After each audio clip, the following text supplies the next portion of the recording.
HTC. It used to make great devices that were true Galaxy phones competitors, like the One M7 or the One M8. But sadly that didn't continue very well. The recent phones lacked innovation and were kind of boring.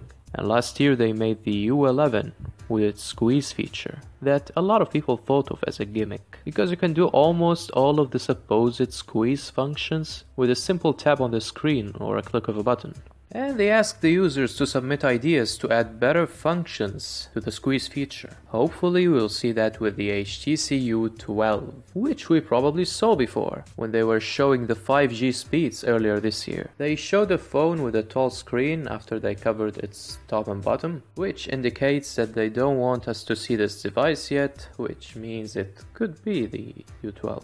Well, as long as it doesn't blindly imitate the iPhone X's design, like most of the new Android phones for this year are rumored to do, I'm sure its design will be great.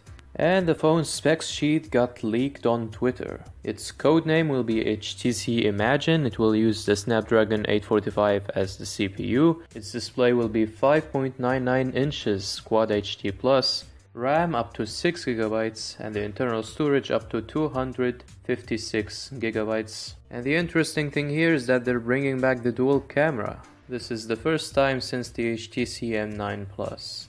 We also have 3420 mAh battery and the IP68 certification, HTC Face Unlock, and the Edge Sense 2.0. The phone will launch with Android 8 Oreo with HTC Sense 10 on top. The phone will fully support Google's Treble, which means it should get Android updates faster than usual. The leakster said that the phone will be announced sometime in April, and confirmed it won't have a headphone jack.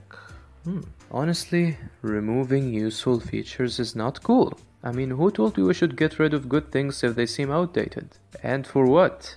Apple itself, which started that trend, said that they removed the headphone jack to leave more room for the internal components or to make the device thinner. And yet there are phones thinner than the iPhone and with a lot more battery. Take a look at the Vivo X20 Plus UD and compare it with the iPhone X or 8 Plus. And yeah, it's the phone with the first working in-display fingerprint scanner. And I talked about why we might not see this with the upcoming Note 9 in my previous video. So go check it out. And if you liked this video, tell me you did by pressing the like button and consider subscribing to see my future videos. Thank you so much if you've made it till here, and I'll see you next time.